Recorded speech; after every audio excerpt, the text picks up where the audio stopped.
Good morning students, कैसे हैं आप सभी। स्टूडेंट्स, कल मैंने आपको आपकी जो बुक है वेदांत, उसका जो चैप्टर है डायरी के पन्ने, जिनके लेखक हैं एन फ्रैंक, इसके बारे में मैंने आपको समझाया था कि एन फ्रैंक कौन थी। 13 साल की बेटी थी, लड़की थी।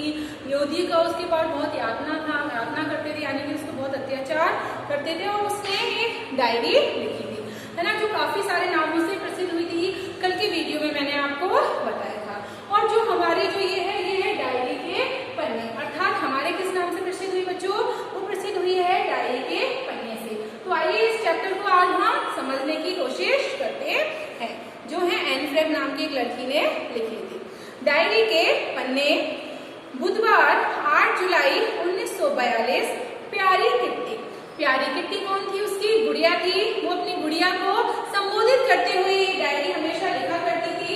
वो अपनी जो प्यारी सी गुड़िया है उसको कह रही है कि ऐसा लग रहा है मानो रविवार के बाद से बरसों बीत गए हो।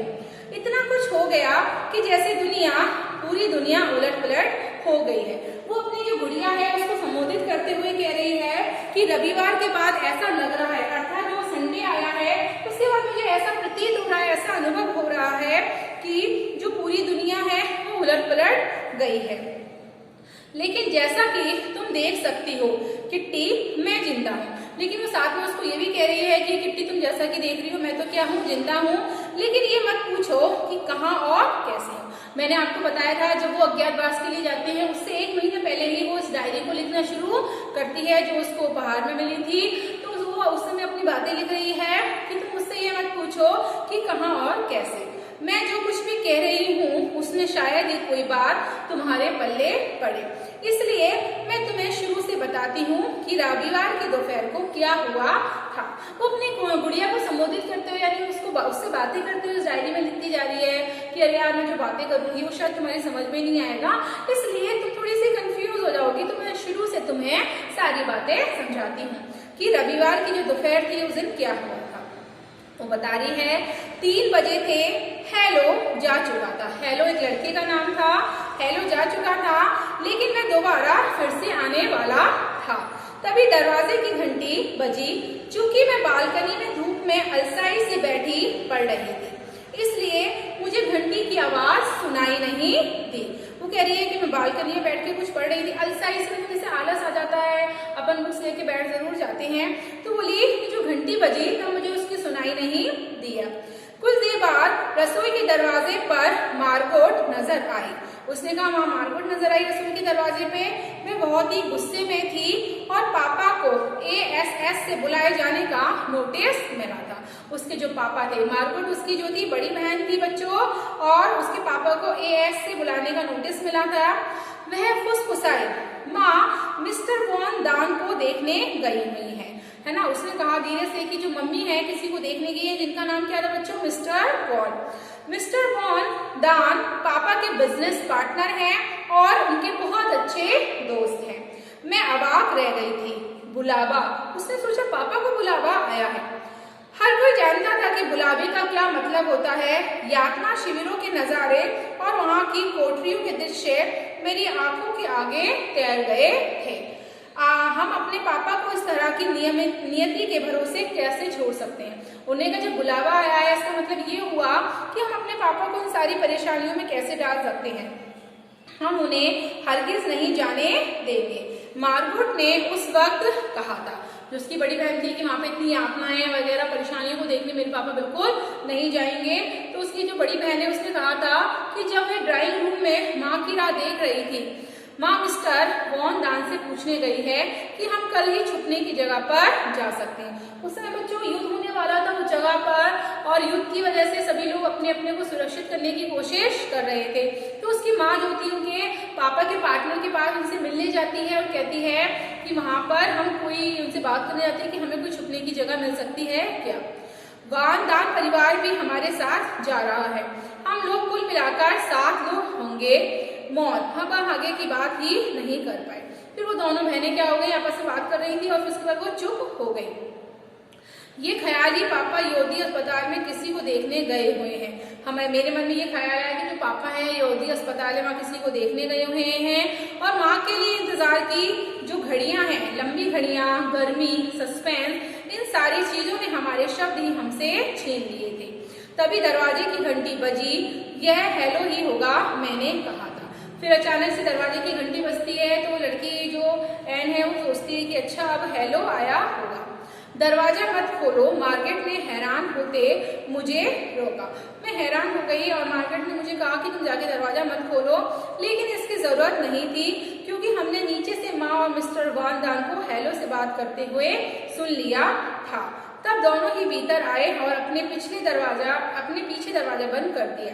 जब भी दरवाजे की घंटी बजती तो मुझे या तो मार्गोट का उचक्कर नीचे देखना पड़ता कि क्या पापा आ गए हैं या हमने किसी और को भीतर नहीं आने दिया। वो बता रही हैं कि हेलो तो अंदर आ गया था, उन्होंने दरवाजा बंद कर दिया। उसके बाद वो बालकनी में से उचक्कर देखती हैं कि कौन आया है कौन नहीं आया है। उसके बाद वो कह रही हैं क्योंकि बानदान माँ से अकेले ही बात करना चाहते थे। जब मैं और मार्गोट बेडरूम में बैठे बात कर रहे थे तो उसने मुझे बताया कि बुलावा पापा के लिए नहीं बल्कि खुद उसके लिए था। मार्गोट ने बताया कि जो ये बुलावा आया है वो पापा के लिए नहीं बल्कि उसकी बहन के लिए आया है। इस दूसरे सदमे से मैं तो चीखने लगी। एन बता रही है कि मैंने जब सुना मुझे ये सदमा से लगा कि मेरी बहन को बुलाया जा रहा है तो मैं कहीं ना कहीं अंदर से परेशान हो गई। मार्गोट 16 बरस की थी। तय है कि वे लोग इस उम्र की लड़कियों को उनके खुद के भरोसे यहाँ भेजना चाहते हैं, है ना। उन्होंने सोचा कि ये लड़की यहाँ पर आएगी कुछ करेगी, लेकिन भगवान का शुक्र है कि वह नहीं जाएगी। माँ ने मुझसे यही कहा था। पापा जब मुझसे छिपने की जगह पर जाने की बात कर रहे थे तो उन्होंने ये भी शायद यही कहा होगा। उसके जो बच्चे पेरेंट्स हैं, दोनों पेरेंट्स ने उसको यही कहा कि तुम्हारी जो बहन है मार्गोट वो अब वहां पर नहीं जाएगी जहां से भी बुलावा आया है, अर्थात उसको नोटिस आया है।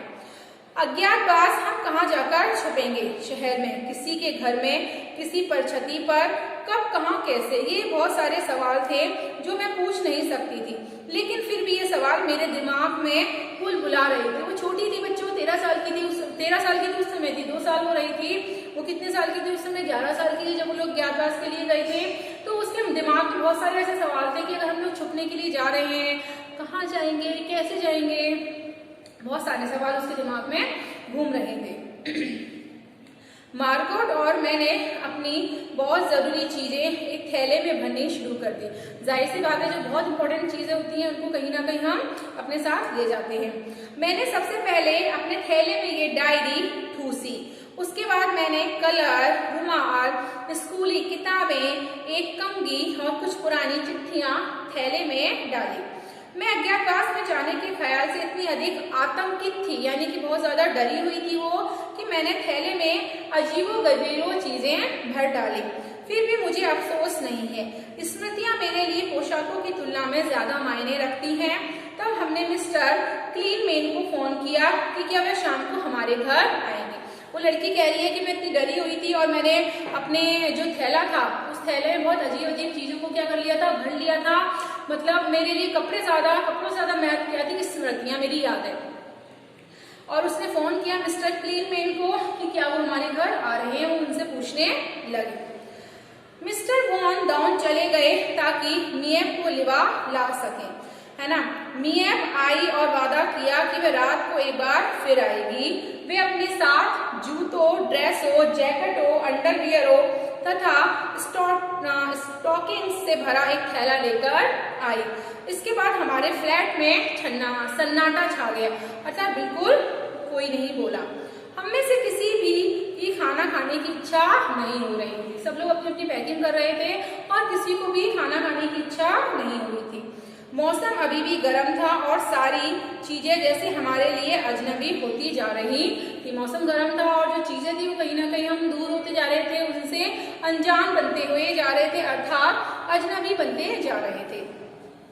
हमने अपना ऊपर वाला एक बड़ा कमरा 30 के बरस के एक विदुर मिस्टर गोल शिमटेड को किराए पर दे रखा था। एक व्यक्ति रहता था उनके साथ जो काफी विदुर था, यानी कि उनकी पत्नी नहीं थी और जो बुजुर्ग भी था।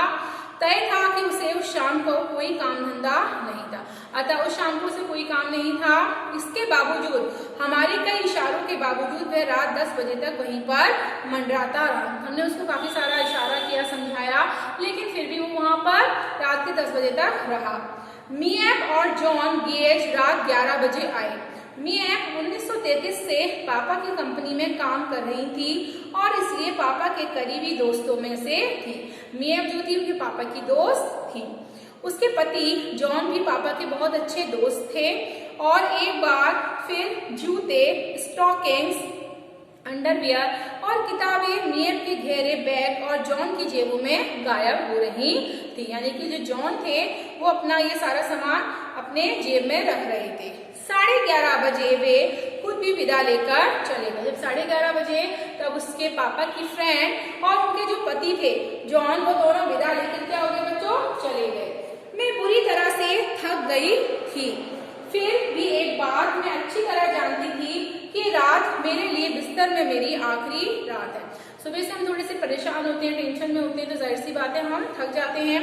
तो कह रही है कि मैं वो थक गई थी और फिर जब मैं सो रही थी तो वो मेरे घर में और मेरे बिस्तर में आखिरी रात थी।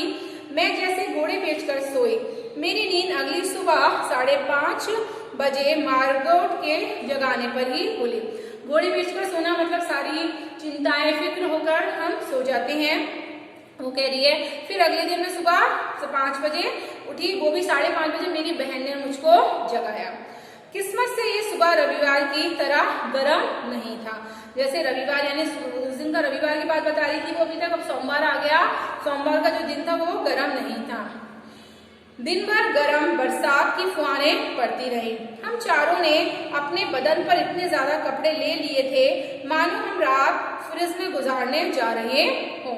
यानी इतने ज्यादा कपड़े हम कब पहनते हैं, जब हमें ठंड लगती है। गर्मी इतनी ज्यादा थी, लेकिन वो कह रही है कि हमने इतने ज्यादा कपड़े पहन लिए थे जैसे कि हम रात को फ्रिज में जाके सोएंगे, क्योंकि वो सामान अपने साथ लेके नहीं जा सकते थे बच्चों, तो इसलिए उन्होंने अपने ऊपर बहुत सारे कपड़ों को पहन लिया था ताकि आगे आने समय में जहाँ अज्ञातवास में वो जा रहे हैं वहां पर वो कपड़े उनके क्या आए, काम आए। आगे वो बता रहे हैं कि वजह सिर्फ इतनी सी थी कि हम अपने साथ ज्यादा से ज्यादा कपड़े नहीं ले जाना चाहते थे। हम जिस भी स्थिति में थे उसमें कोई यहूदी व्यक्ति कपड़ों से भरा सूटकेस ले जाने के बारे में सोच भी नहीं सकता था।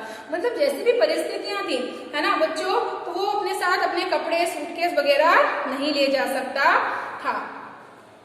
मैंने 2 बनियाने, 3 पैंटें, 1 ड्रेस और उसके ऊपर 1 स्कर्ट, 1 जैकेट, 1 बरसाती, 2 जोड़ी स्टॉकिंग, भारी जूते, 1 कैप, 1 स्कार्फ और इन सब के अलावा और भी बहुत कुछ ओढ़ और पहन रखा था। घर से निकलने से पहले ही मेरा दम घुटने लगा था, लेकिन किसी को भी परवाह नहीं थी कि मुझसे पूछे एन कैसा लग रहा है तुम्हें। जाहिर सी बात है, हम अगर गर्मी का मौसम है और अपने ऊपर हम इतने ढेर सारे कपड़े लाद लेंगे तो हमारा कहीं ना कहीं बच्चों दम घबराता है, दम घुटता है, जी घबराने लग जाता है। तो बता रही है कि मेरे से किसी ने भी पूछा कि मेरी कैसी कंडीशन है, लेकिन बावजूद मैंने फिर भी कुछ नहीं कहा। मार्गोट ने अपने थैले में स्कूल की किताबें ठूस ली थी और वह अपनी साइकिल लेने चली गई और फिर वह मिएप की निगरानी में अज्ञात जगह के लिए रवाना हो गई। वो अपनी बहन के बारे में बता रही है कि उसने अपनी सारी किताबें ले ली और साइकिल से चली गई। और जो मिएप थी, है ना, मिएप कौन थी बच्चों, उसके पापा की जो फ्रेंड थी, है ना, उसकी निगरानी में अज्ञात जगह के लिए रवाना हो गई। मतलब एक एक करके सब लोग निकल रहे थे, एक साथ नहीं जा रहे थे। कुछ भी रहा हो, मेरे लिए तो वह अनजान जगह ही थी, क्योंकि मुझे अभी भी पता नहीं था कि हम कहाँ जाने वाले हैं। वो अपने बारे में बता रही है कि मेरी बहन जा चुकी थी मिएप के साथ अज्ञात जगह पर, लेकिन मुझे बहुत अजीब सा लग रहा था क्योंकि वो सारी चीजें मेरे लिए अनजान थी, वो जगह मेरे लिए अनजान थी और मुझे अभी भी पता नहीं था कि अब हम कहाँ जाने वाले हैं। 7:30 बजे हमने भी अपने पीछे दरवाजा बंद किया। मूर्तिजे की एकमात्र ऐसी जीवित प्राणी थी जिसने मुझे गुड बाय कहना था। एक लड़की का नाम बता रही है वो मूर्तिजे, जो एकमात्र ऐसी जीवित प्राणी है जिसने मुझे क्या कहा, गुड बाय कहा। हमने गोल शिफ्टम के लिए जो नोट छोड़ा था उसके अनुसार बिल्ली को पड़ोसियों के यहाँ छोड़ा जाना था। उनके यहाँ जो बिल्लियां थी उन बिल्लियों को कहाँ छोड़ा जाना था बच्चों, वहां पे छोड़ा जाना था पड़ोसियों के। वे ही अब उसकी क्या करेंगी, देखभाल करेंगी, अर्थात उसका ध्यान रखेंगी। खाली बिस्तरे, मेज पर बिखरा नाश्ते का सामान, रसोई में बिल्ली के लिए सेर भर मीट, ये सारी चीजें यही दर्शाती थी कि हम बहुत ही हड़बड़ी में छोड़ छाड़ कर गए हैं। जाहिर सी बात है, अगर हम कहीं जाते हैं तो अपने घर को समेट कर जाते हैं सारे सामान को, लेकिन अगर सारा सामान ऐसे ही छोड़ कर जाते हैं तो इसका मतलब क्या है बच्चों, कि हम बहुत जल्दबाजी में, हड़बड़ी में जा रहे हैं। लेकिन इम्प्रेशन छोड़कर जाने में हमारी कोई दिलचस्पी नहीं थी। इम्प्रेशन का मतलब है कि घर को बिल्कुल साफ सुथरा अच्छे से बनाकर जाने में हमारी कोई भी दिलचस्पी नहीं थी। हम तो किसी भी तरह वहां से निकल जाना चाहते थे। एन बता रही है कि हमारे लिए क्या था, सबसे पहला प्रायोरिटी क्या थी कि हमें वहां से निकलना है और कहीं सुरक्षित स्थान पर पहुंच जाना चाहते हैं और कोई बात मायने नहीं रखती थी। उसने बताया कि हम लोग यहाँ से मतलब सुरक्षित निकलना चाहते थे। ये सारी बातें वो डायरी में लिख रही है और अपनी गुड़िया को बता रही है। उसने कहा बाकी कल तुम्हारी है। तो बच्चों, इस चैप्टर को आज हम यहीं पे खत्म करते हैं। इस चैप्टर को कल हम कंटिन्यू करेंगे। बच्चों, जब आप वीडियो देखें तो साथ में एक बार चैप्टर भी रीड करिएगा। Thank you.